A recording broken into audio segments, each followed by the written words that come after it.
All right, folks, a lot of things going on in the world, and we'll definitely be talking about these various items that are taking place.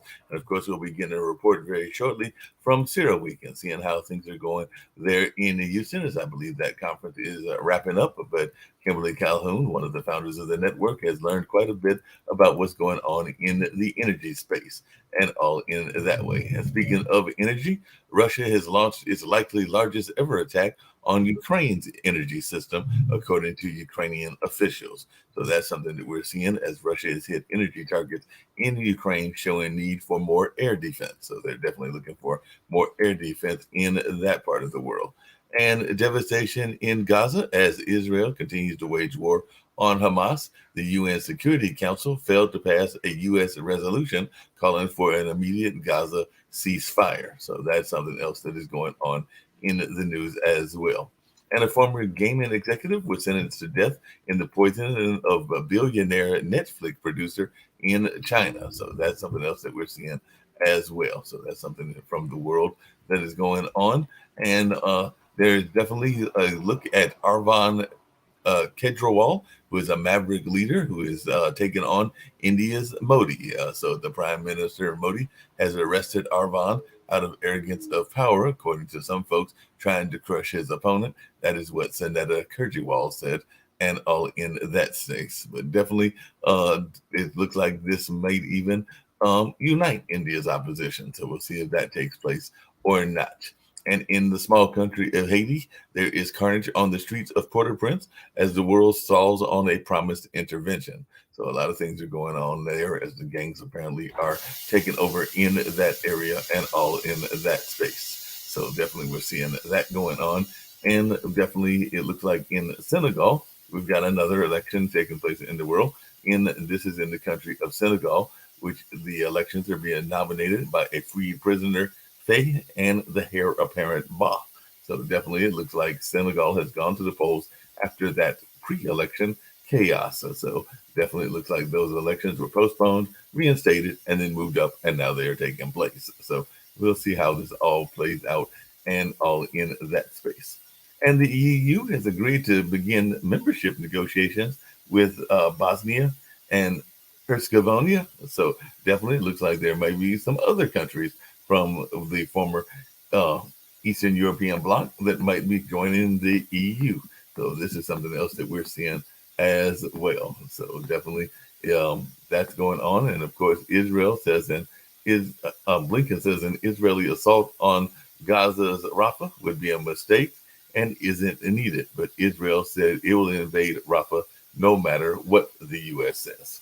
So that's something else that we're seeing in the world as well. So, like I said, a lot of things taking place in the world. And of course, we've also got things taking place in the United States. We remember that the Kansas City Chiefs won a game, and then there was a murder right after that game. So, a third man has been charged with murder in the shooting at the Kansas City Chiefs victory parade. So, a boy 15 and a third man have been charged in that Super Bowl victory shooting. So, this is definitely something that goes on sometimes when people get all excited about their victories.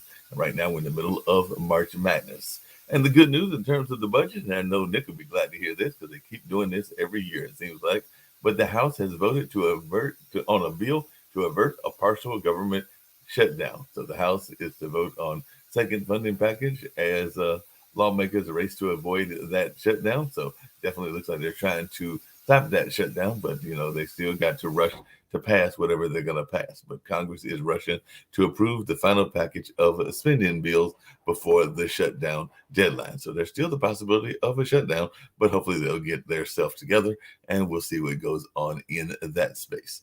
And the New York Attorney General is taking initial steps to prepare to seize the Trump assets.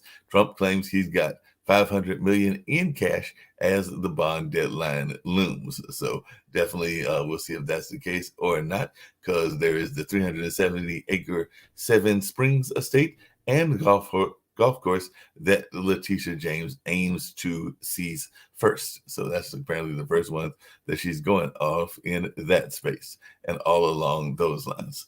And I know a lot of times we talk about the safety of the airport, But apparently, at the Bill and Hillary Clinton National Airport, a Bill and Hillary Clinton National Airport executive was fatally shot by an ATF allegedly sold guns illegally. So, Arkansas airport executive was killed in a shootout and was under investigation for a weapons sale. So that's something going on as well. And this was in Little Rock. So this is something that is taking place. So I guess there can be some things in that space, even in places like the airports and all and the airline industry.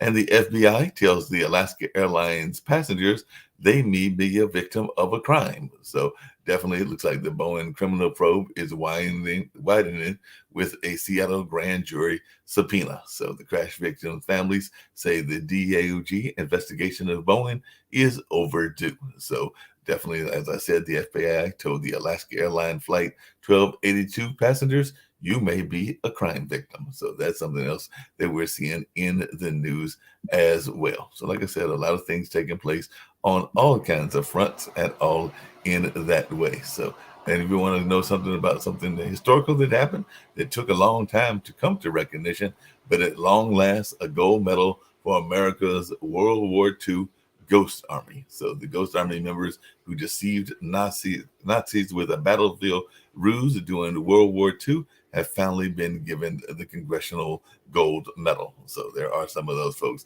still living, and they were honored as well. So that is something that is good to hear when folks are recognized, even if sometimes they are recognized much later than folks were expecting. And apparently, a Biden ad is definitely going after Trump over his COVID response 4 years ago. So it looks like the Biden campaign is firing a line of attack back at him. So definitely that is something going on. So I know we're going to see some very vicious ads on both sides, and it'll be interesting to see how this all plays out and what goes on in that way.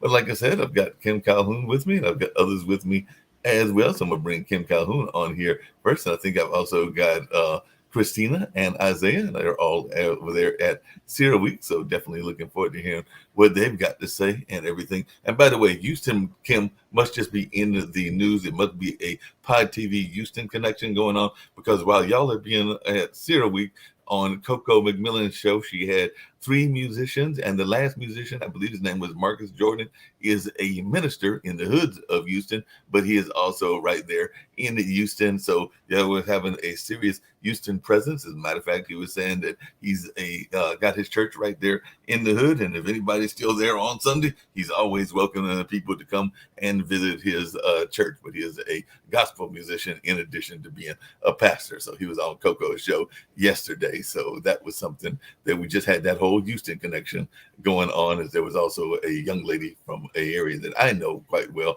that being Milwaukee, that was another singer, and I forgot what the third group of guys were, because it was a quartet that was featured as well. But that was something that took place that with that Houston connection and everything. So Houston's been all over Pod TV, at least on it yesterday and everything. So how has it been as far as Sierra Week? You're on mute. You're on mute. There we go. Hi, thank you for that wonderful introduction. And it's wonderful here in Houston. And I just want to make a little correction there. It is Sierra Week by S&P Global. We Okay. have to make sure that we put S&P Global in with that. They have been fabulous host here again. I think I've been coming here for 8 years, and it just gets better and bigger every year. I think one of the most fascinating things, and just watching how each country comes in and collaborates and works with everyone else, sharing information about what's going on in all the different parts of the world. You really just have to stay constant and moving and going from one session to the other to catch a lot of this, or you could sit right here in the media workspace. We were sitting on Media Row, which is the breezeway, but it's all lonely down there right now. Everybody's gone home, so I came up to the Media Work Center, but there's still a lot going on here the last day. They do wonderful wrap up sessions, and then there's just some fabulous speakers sharing some last minute information. but you just meet everyone. And again, I was so honored last night because I got to be with Frances Cook, who is the first female ambassador for the United States. She and I met a few years ago, and it's just such a pleasure to see her. And she informed me, as well as one of the hosts here, that she will not be coming anymore after this. And she has graced me with the honor to come to her place in Washington, D.C. and interview her. She's almost 79. She is a go-getter. That woman doesn't stop. She was here from 7 in the morning until, I guess it was 10 o'clock last night. But it's just people like that you meet, and it's not just about the information. It's about meeting the people, making those connections, and maybe even connecting them to other people. And it's just the other thing that has just been fascinating to me is how much the Japanese have really expanded their horizons in the alternative energy world. I remember coming here a few years back, and there was a lot on the on the horizon for them, but they've made a lot of announcements this year. They're going full speed with hydrogen, setting standards and policies. It's not just about nuclear power for them anymore. They are just really becoming more innovative, and I love working with the Japanese. They are just so fun to work with, but they're here making some fabulous announcements. And then you have just it's hard to say. There's just so much. I'm just going to have to put it on paper and come back and spell it out for everyone. But I'm sure Christina and Isaiah have something to say as well. Yeah, they'll definitely love to hear from the young folks as well, so they can get off mute and share their part of their journey and some of the folks that they've met.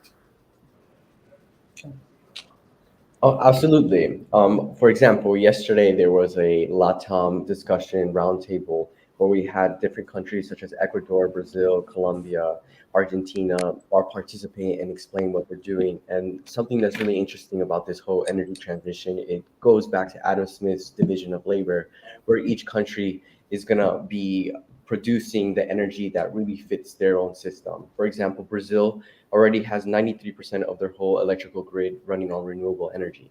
So it'd be a great place to create green hydrogen and green fuels.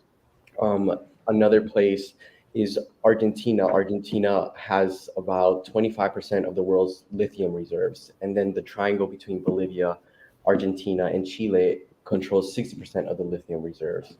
And lithium is going to be a big part of battery making and precious metals for solar panels and wind generation. But the very interesting thing is that all these countries and all these CEOs, they understand that the world is going to have to divide and make different types of energy based on their geographic locations. For example, Colombia is the second place in the whole world that has the potential to create green hydrogen. That's because there's a lot of sun and wind in a part of the desert that's on the coast, on another coast next to Venezuela. And then like in the Middle East, for example, they're going to focus more still on oil and petroleum, and the way that they're going to kind of energy transition is by making it more efficient, by decreasing the amount of carbon that's produced while they extract oil, or by having sensors that can keep track of the whole factory to make sure that there's not excessive waste. So there's different ways in which the energy transition is going to happen. It's not just creating new energy, but it's also how do we make the old system more efficient?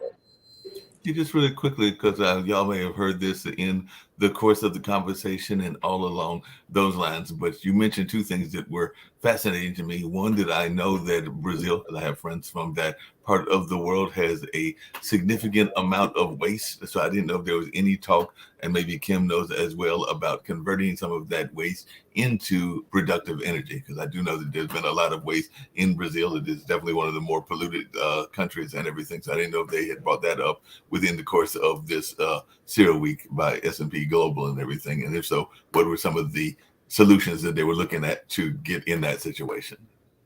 Absolutely. I actually work with a company right now that is trying to create waste energy, and that's through pyrolysis. So pyrolysis, basically you burn the plastic, and then the plastic turns into oil, and it has 16 to 25 carbons. So it goes all the way from gasoline to diesel that you can refine it into any of those combustions. But during Zero Week, it wasn't talked much about pyrolysis. The only pyrolysis that they talked about was with methane to create green hydrogen. But it wasn't to like decrease waste through plastic. It wasn't really discussed.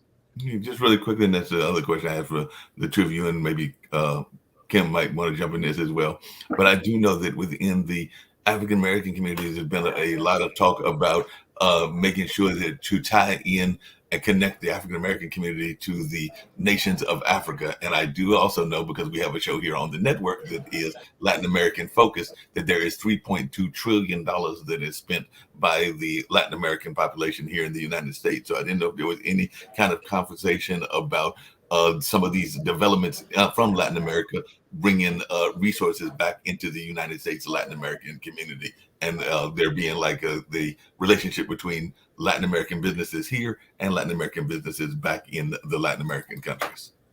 Well, the biggest concern that we've seen at Zero Week is really the United States against China, because like the United States is not going to give or deploy any money that's part of the Inflation Reduction Act, which is part of making the energy transition. So any country in Latin America or Africa or around the world that has really great relationships with China is not going to be able to get those funds.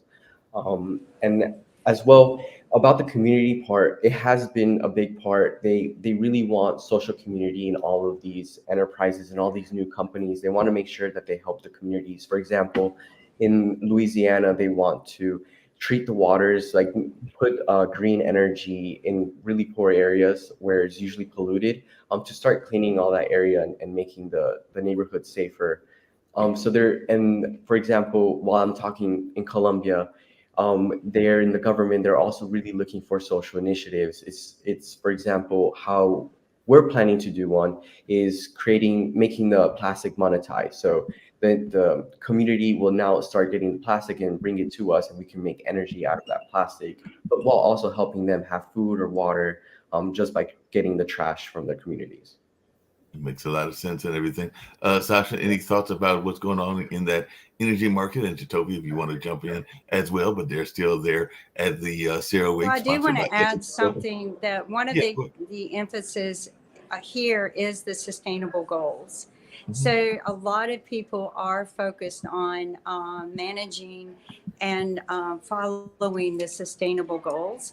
So Isaiah is definitely on track with that. It's not just about making greener energy; it's about reusing and recycling the energy. And I spoke with a couple of people last night, and that was their emphasis of their business.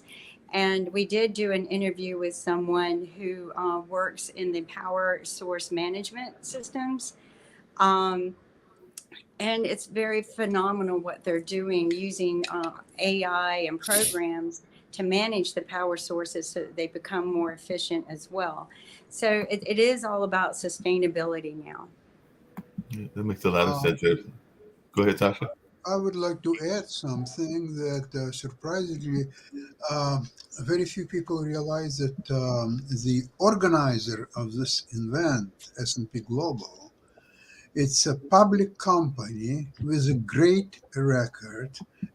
Their stock is, although it's down today about $3, but it has highly valuable recommendations from most of the investment houses.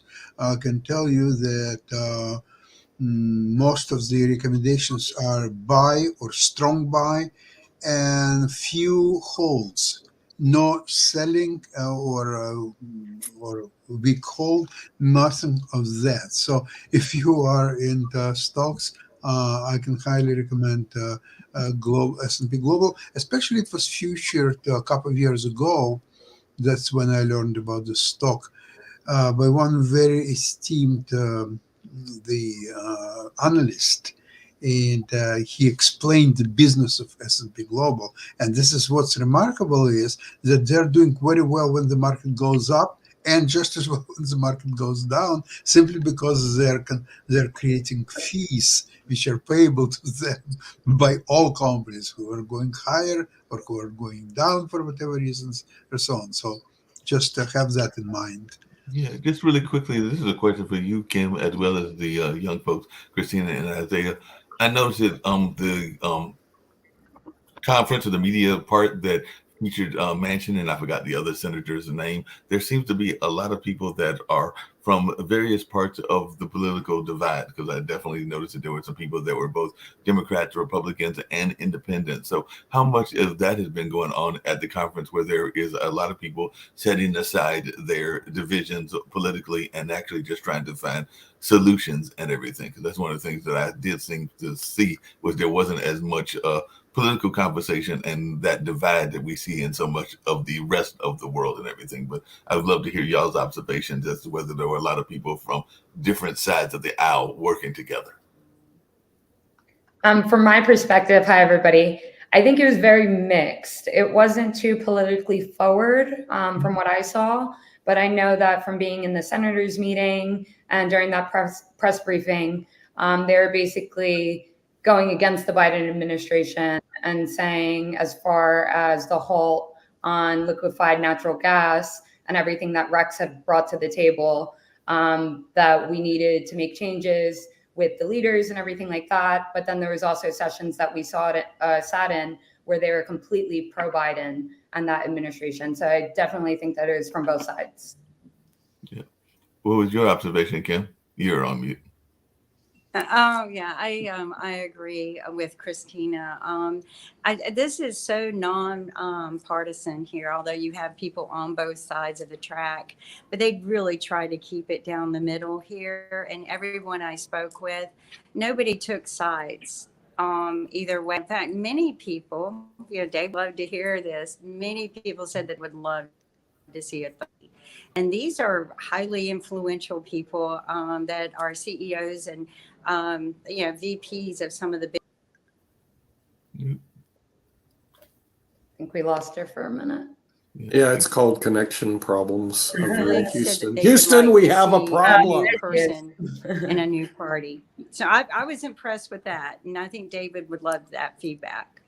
Yeah, it sounds like we missed part of what you said, but it sounded like you were saying that there were some VP types there that were also looking at the possibility and were interested in the possibility of a third-party candidate, whether that's no labels or whether that's I forgot the other one that Steve had mentioned to us as well, that Andrew Young is part of. I think it's got progressive in the title, if I remember correctly, and everything. But I know that he had met with those folks as well. So there are a couple of third-party efforts. It's not just a no-label effort, because I know Andrew Yang has got one, and I think, and there are a couple of others that exist as well. Yeah. Well, the thing is, the interesting thing about the people in the energy business, I'll never forget on Forbes magazine, they were interviewing one of the executives at Mobil, Exxon Mobil, and they were going, what about having ping pong tables and foosball tables and creating an atmosphere like Silicon Valley? He goes, we're not in the fun business. We're in the business to make a profit. That was his statement. So the energy people are totally different. They're there to make a profit and make sure the government doesn't beat the heck out of them while they're out there. Interesting, though, Isaiah, you're talking about this business, pyrolysis. Since I actually have a business that's involved in this looks to be a very growing business. It's actually a conversion mechanism where you take oil, and all the data I've seen has been very positive. You basically take your garbage, which is plastic in the United States, and they have machines that convert it into oil that you get to resell again. And if you take that and put it in a warm climate that has solar power, then frankly, you drive your costs down next to nothing. So all you have to do is, this is weird, all you have to do really is collect your plastic, and there's tons of that. And you run it through the machine, and it turns into oil, which you can sell. So I think all the data I've seen, it's a very profitable and growing business. I'm shocked that they didn't mention that at CERAWeek, but it's one of these what I call emerging technology business. I'm certainly very pro pyrolysis. I think it's going to have a big future in the next decade, and that's the data that I've seen. One of the interesting things I heard yesterday is something that I knew about maybe 20 years ago. My nephew actually did it, and they're starting to talk really big about recycling oils, like from McDonald's and stuff like that, and use them in diesel engines. But the problem I see in this is the expense that they go to refine the oils. And, my nephew and a couple of other guys that I know did this and did it quite well. They didn't have to do a refine session for the conversion that they put in vehicles. So I know that that's all necessary. Maybe it's just the way other people are making money. But the other thing that was very engaging last night was they spoke with the person who did the book on Elon Musk, and just hearing the stories and how personal and up close that he was able to get with Elon during the time that he wrote the book was very fascinating. And to hear what Elon did to engage in doing solar was pretty fascinating. They said that he just sees a need and he can't shut it off. And so that's why he's got like 5 or 6 different things going on at one time. It's like 5 or 6 different personalities. But they say that, putting things in space and stuff like that, sending people into space, that's just been his passion, and that's what he loves to do. And he's trying to find bigger ways to do it. And he's the only one who has been able to land the ship standing up again. Nobody else has been able to achieve that. So, it's just been a learning experience. You think you know all of this stuff, and you find out more and more things you didn't know. So Yeah. I highly recommend coming here next year to anyone. It's great.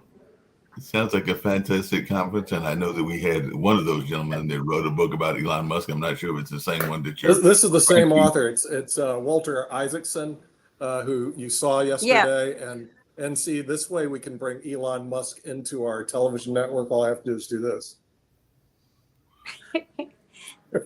Well, Then you get to Walter meet did with a great Elon Musk. job.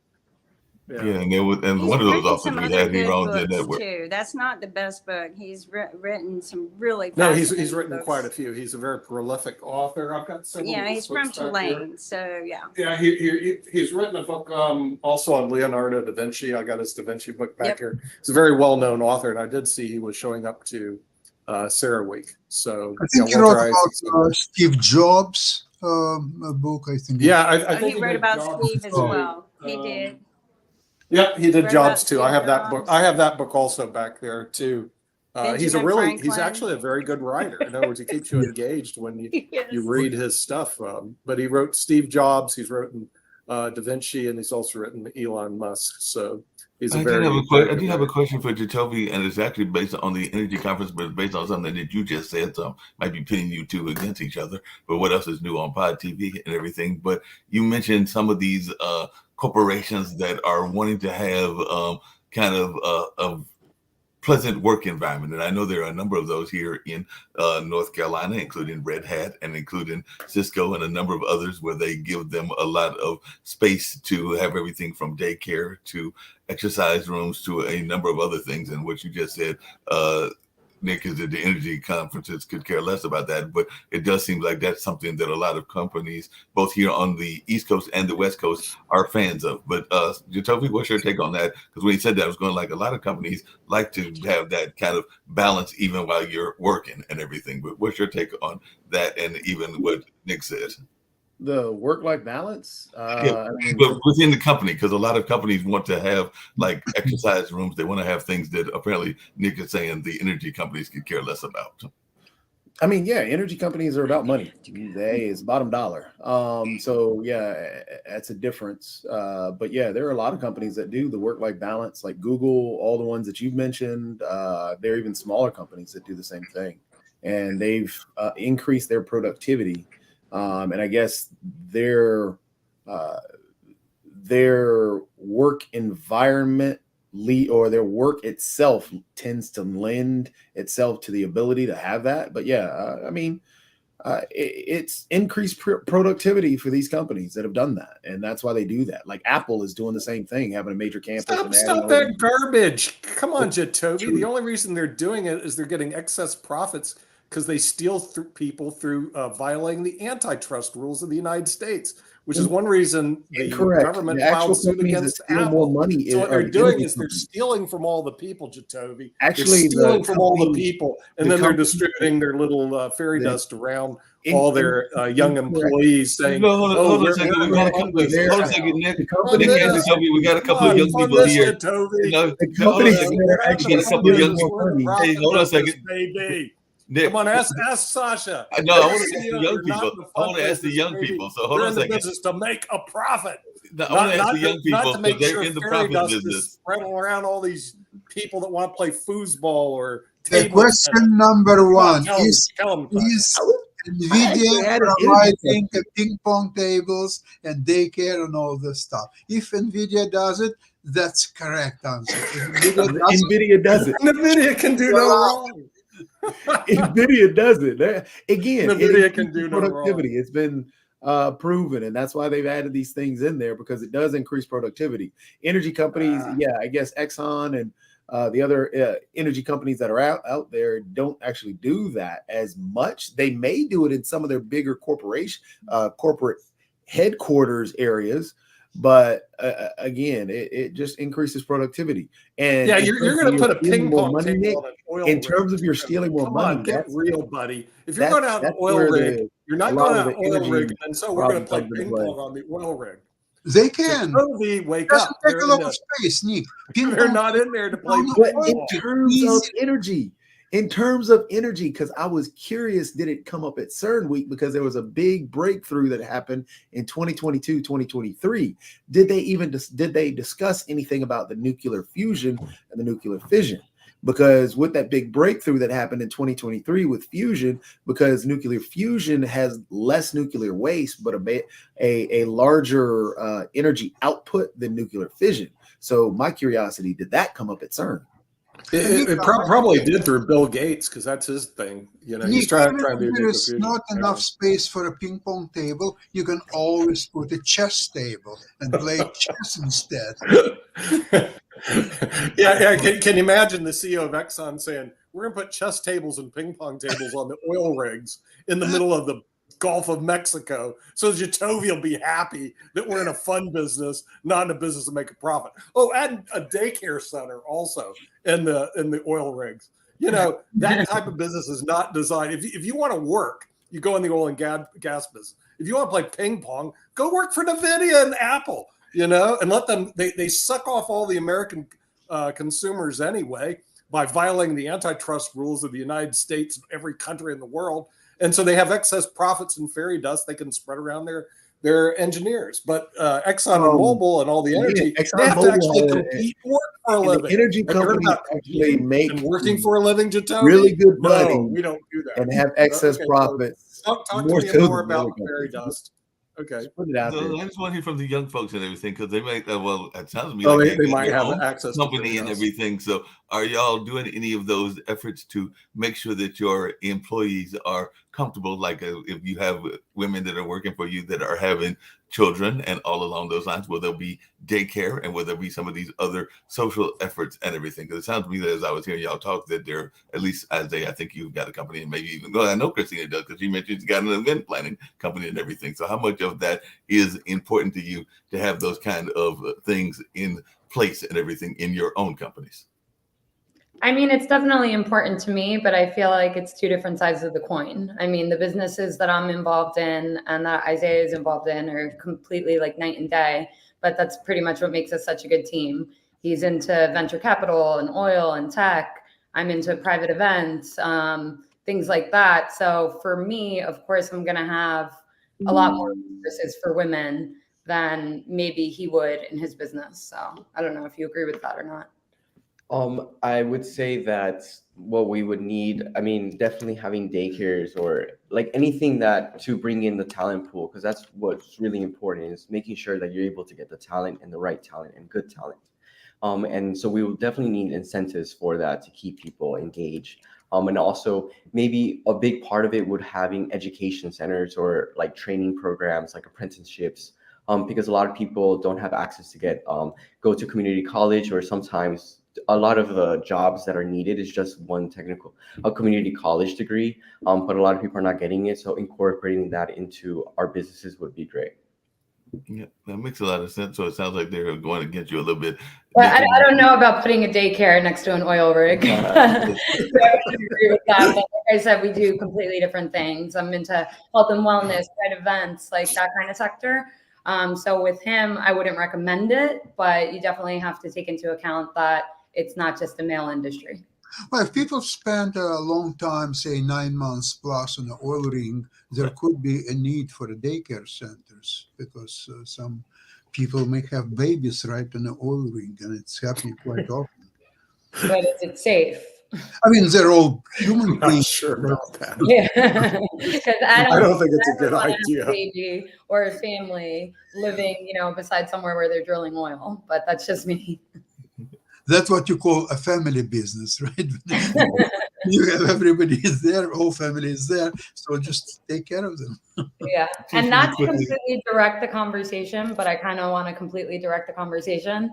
And this might be a question for Mark, but have you guys heard anything going on in Haiti with the cannibalism and things like that? Because me and Isaiah have been discussing it, and it's just blowing my mind. And I don't know if you guys have heard anything about it. I know that the gangs have been very much taking over the communities. I have not heard anything yet about any kind of cannibalism going on, but that would not surprise me if that was taking place, but I have not heard of it as of yet and everything. But definitely I do know that there is a deep concern about the nature. And like I said, there were some countries that were coming into that area that were supposed to be helping Haiti, but they are kind of concerned about their own. So they haven't gone in there as much as is expected. Doesn't mean that Kenya and even other countries won't come in at some point, but right now it seems like it's the wild, wild west totally in terms of the assessment that I'm getting. Would you agree with that, Jacoby? Because like I said, I've not heard directly about what they are referring to, but I do know that the gangs are very much in control. Yeah, I mean, I've heard the same thing, and dealing with there was the hired military that was supposed to be going in to help out with trying to at least try and bring some order to the situation. But no, the gangs outgun are in control due to the fact that they have, more weapons. They're all, it's just a horrible situation.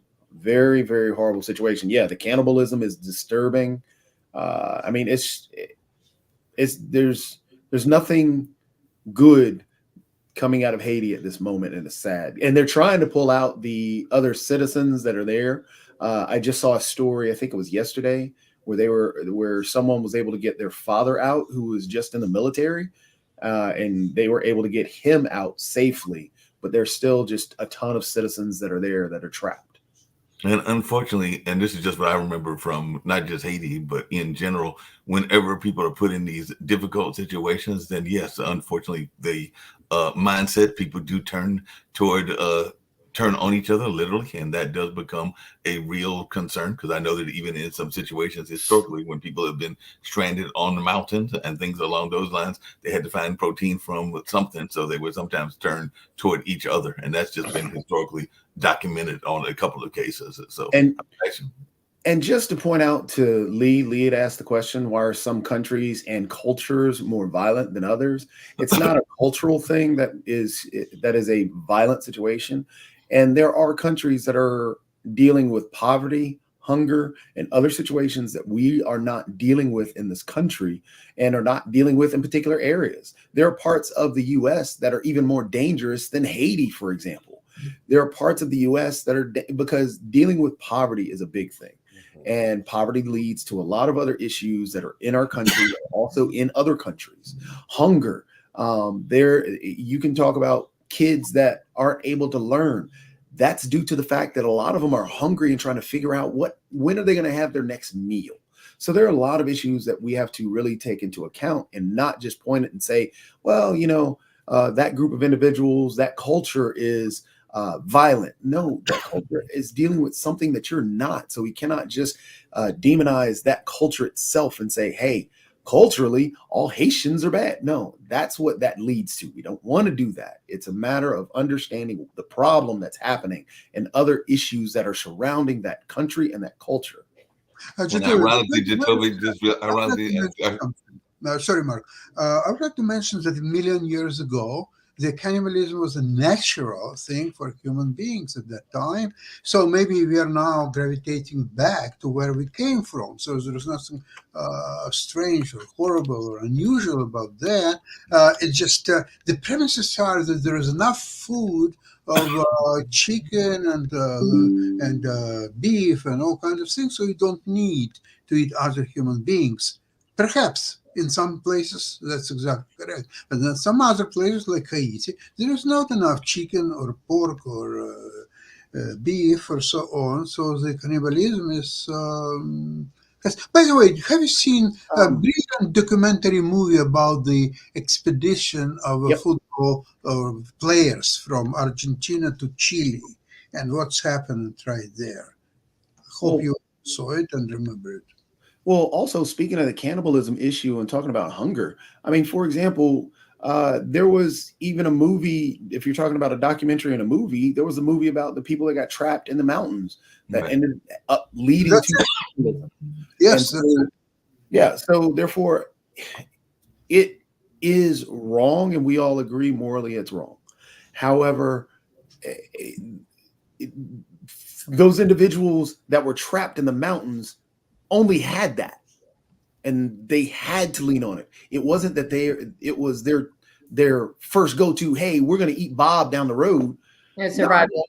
Yeah, that's it. That's all it is. And ironically, just to kind of come back to what Lee was saying, and I'm not saying that I agree with it, and the folks on this panel can even disagree with it, but that was one of the arguments that people used to make about African society versus European society, because one of the things that you will hear some Black nationalists say is that at the time that folks were living in the cages and being uncivilized, that was the time that Africa was at its peak of civilization, and all along those lines. So that is actually an argument that you will hear quite often from quite a few Black nationalists, not just here, but around the world and everything, because they will mention that that was a known fact that at the time of the creation of civilization, that a lot of the Europeans were in the caves and were not as civilized.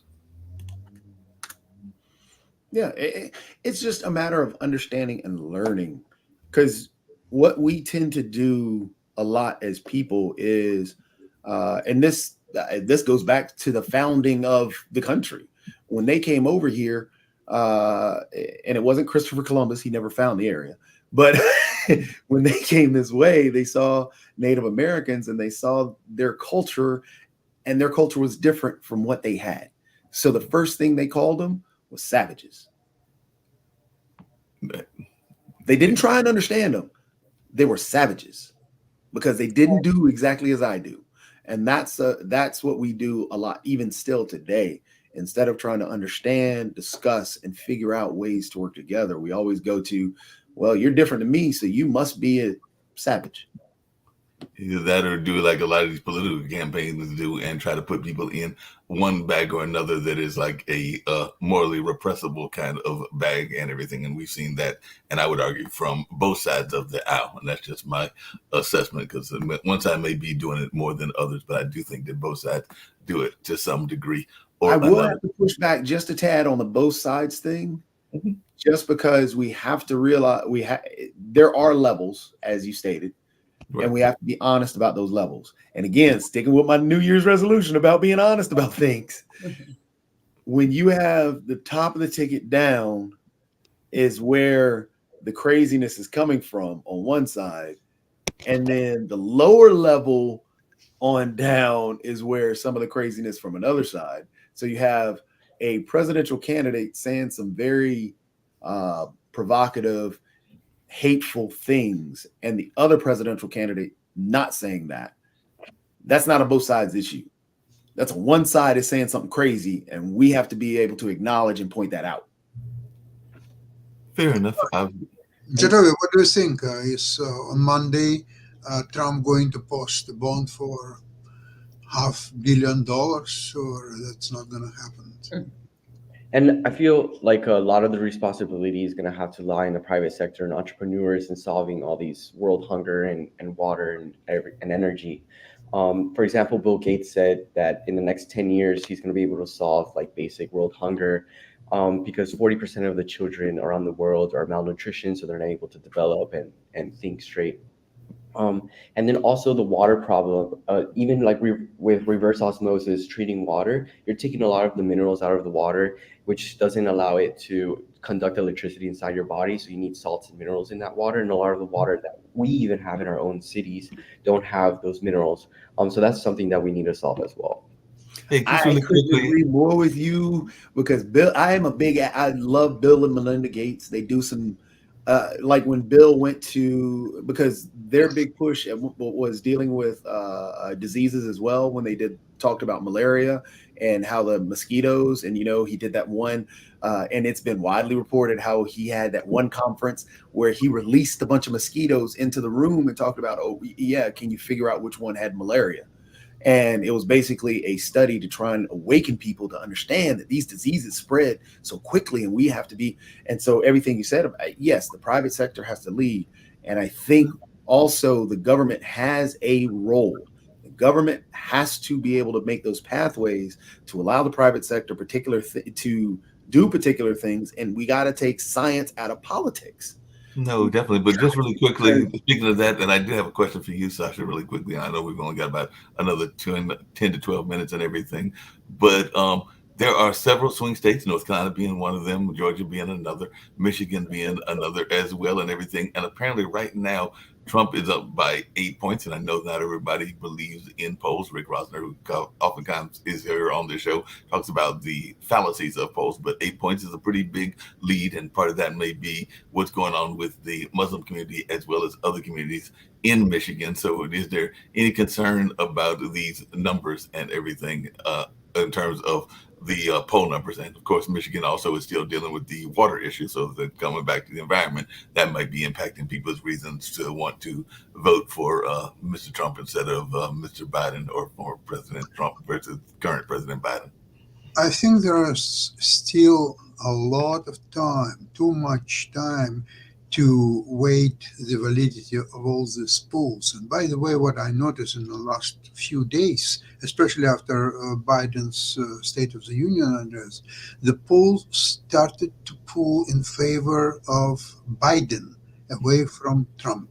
Now, all his financial, never mind the criminal problems that he has, don't help him a lot too. And in fact, right now I've seen several sources, they're discussing now personal bankruptcy. They're deciding the fire sale of some of his property or mortgage. Apparently most of his properties are already mortgaged. That's why he cannot take a mortgage and just pay it. Several properties have several owners. Trump is just one of them. So it's all being convoluted to the point. If you remember year 2000, after his famous casino bankruptcies, Trump was minus $200 million. That was his net worth in the year 2000. He lost all his father's money. He lost his own money, whatever he had. So he was a complete loser, and he remains loser throughout all his life. With the Trump University, with casinos, with Trump Airline, the impeachments, too. He had one term, 2 impeachments. It's a record that I don't think ever will be beaten. And he lost House, he lost Senate, he lost presidency, and he's a pathetic loser, which is now he's just destitute moron. That's all what he is, frankly. So you can adore Trump. Well, some people say, oh yeah, well, he's not such a good man, but he has brilliant policies. Really? What are his policies? To go bankrupt, that's all what his policy is. I don't see any other policies. Hey, Sasha, just really quickly, because I know that you mentioned it earlier and everything. Sure. I know you got a point to make, but just really quickly, Sasha mentioned earlier that there are 2 things that are taking place on Monday, and I want to know how you're going to try to figure out how I'm going to tie them together. But on Monday is the deadline which is also going on for Mr. Trump, correct? And everything. It is also your birthday. So what is the best birthday wish that you can have in terms of the Trump situation? Because you just said that Monday is your birthday, but it's also the Trump situation. So what is your birthday wish for this particular situation? Thank you, Mark. I think my wish is that Trump will realize really what's happened to him. He will get on his knees and ask forgiveness from American people once and for all, and leave this his president's aspirations for once and for all. Yes. You're on mute, Jacoby. Just to point out, I think that the polls will shift due to the fact of the issues that Trump is having in terms of his money. Right now, in terms, because again, we know money speaks, and in politics, money speaks. The more money you have, the louder you can speak. And right now, they talked about how Biden has 71 million cash on hand. Trump has 30. And it's only going to continue to grow. Trump tried to pay off the $4 million that he owed to Eugene Carroll, but he pulled that from his another one of his campaigns, or his campaign things, and that one only had 3 or 4 million. So that was he had to add in an extra $1 million to pay off Eugene Carroll, just the $5 million. He still had to get a bond for the $89 million. So nobody else is giving him money for the $464 million that he owes. And so whoever does give him that money, that's going to be even crazier, because that's where the story lies. He's going to try and find that money. Paul Manafort's back in his corner. And so wherever that money comes from, that's where the story is going to be, because he's going to be bought off by that individual or those individuals that pay that $464 million. Even more so, the Republican Party is, because Trump has placed his own daughter-in-law and a yes man at the top running the Republican Party, as well as other individuals from his company, and he's kicked out others from there. The Republican Party is going to pay some of his bills. So now the down ballot tickets won't have money as well. So there's going to be a big swing. And Shastra's right. We're not there at the polling situation yet. Give it a month and see what comes into play, and how the money that Biden spends to start actually getting his message out, and people starting hearing his message more, because that's what it is in politics. The more you hear, especially for the independent voters, the more you hear that one idea, like FanDuel. Freaking FanDuel has 50 million commercials on there. Now people are going to buy into betting only at FanDuel because of it's just marketing. Yeah, FanDuel is flooding the market. There's no doubt about that, along with BetGM or whatever that other one is called. But yeah, there's several of them that are flooding the market now that we've got sports betting here in North Carolina. Isaiah, just really quickly, because one of our panelists in the background was asking the question, and I know that definitely it has come up from definitely, I think there were some initiatives, some that people liked that Trump did. There were some initiatives definitely like the cancer drive that Biden has been trying to put out there and everything. How important do you think it is for politicians to be involved in science? Because one of the things that Lee Newton Rhodes was saying was keep science out of politics or something along those lines. But I just wanted your take on science and its political role. Yeah, absolutely. Well, I have a lot of faith and optimism on the private sector, especially because I know all the new industries and disruptive technologies that are going to happen. For example, we can create energy and at the same time clean water. We can reduce pollution and at the same time create energy, or we can even make fertilizer while creating energy at the same time. And even the mining industry can completely change. You can just like put the sands of the mines into an electrolysis plant that separates the minerals, decontaminates the sands, and also creates energy at the same time. So honestly, like if we just like expand and let the private sector do its thing, such as the IRA, which provided tax credits for all these disruptive technologies that will change the world, and if we keep providing incentives for the private sector to release these new technologies and make them viable, I believe we can really change the world. So I have a question to you, because yesterday on one of our programs, there was a question that the lithium is being developed in US by Canadian companies, the major shareholder of which is a Chinese individual. And so there is a big uproar that the foreigners are controlling now US vital resources and all that stuff. Okay, I understand that from political point of view. From practical point of view, I don't understand one thing.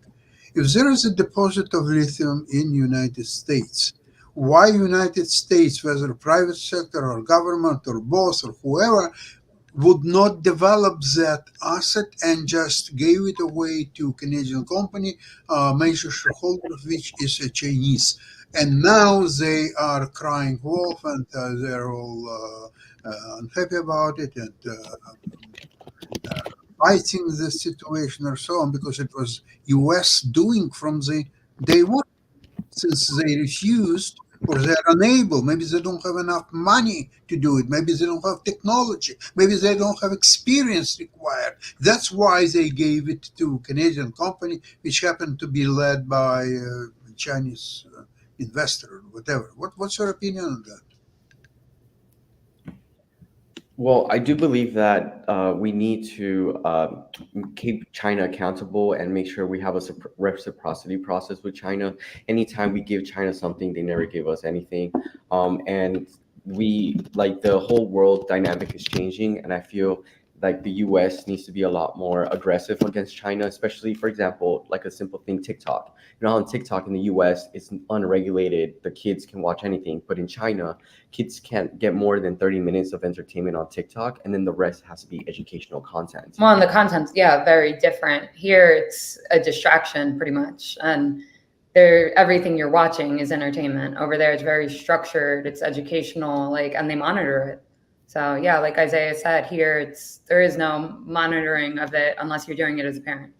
Yeah, just really quickly, because I know we're winding down and everything, but I was going to tell y'all really quickly, because we've only got about another minute or two, then we've got to get to Sasha's Ukraine, Russia, and China show. You heard me earlier mention that there is a show that is Spanish oriented. It is on Sunday. It is Que Pasa Moher here on Pod TV and everything. And actually, Viviana, the founder of that show, is from Colombia as well. So she actually, even though she lives in Virginia, she oftentimes will go back to Colombia. And she says that if she can get the money when she retires, she'll probably be heading back to Colombia to live, possibly with her new husband, because she just recently got engaged as well and everything. But just wanted to let you know, since y'all have that Colombian descent, that we do have some folks that have Colombian ties, because it's her. A good friend of hers, Maddie, who I think is of a different Latin American descent, and her cousin, who is actually in the Vegas, Arizona area and everything. But it is. I live in Vegas as well. Okay, so you have to put your Nick Day does some stuff around. I think they just moved to Arizona, but she just moved into the whole marketing space. So Nick Day Kovas, I believe, is her last name. But I might have to put the two of you in touch with each other, because Yeah, she's for very sure. space. Mhm. That sounds great. So I did you? want to pick up this conversation during the next show, because I definitely have more to say on it. And I know we're running out of time here, so I guess it'll have to wait. But it was great talking to you guys today. Quick Good question. talking. Quick question. You just said you were in Vegas? Well, right now I'm in Houston, but Okay. I live in Vegas permanently. But we have, residents all over the states. We're also in Miami, New Jersey, North Carolina. Well, I wasn't worried about that, because I want to know, how impressive is that ball at Vegas? Oh, it's great. It's great. You can see it when you're flying in, literally from the sky. Really? Yeah, it's huge. Well, and I think y'all will hopefully, as I'm understanding, Kim be joining us on a fairly regular basis. So we're hoping that we'll be seeing you and we can continue some of these conversations, because y'all have definitely added some great insights as one that kind of leads these discussions along with Steve. I have greatly appreciated y'all's insight, and hopefully we'll be seeing you back on future shows as well. Oh, for Thank sure. you, Mark. You guys are stuck with us now. But thank you, Mark. No problem. Thank you. All right. Bye, guys. Have a good day. Bye bye.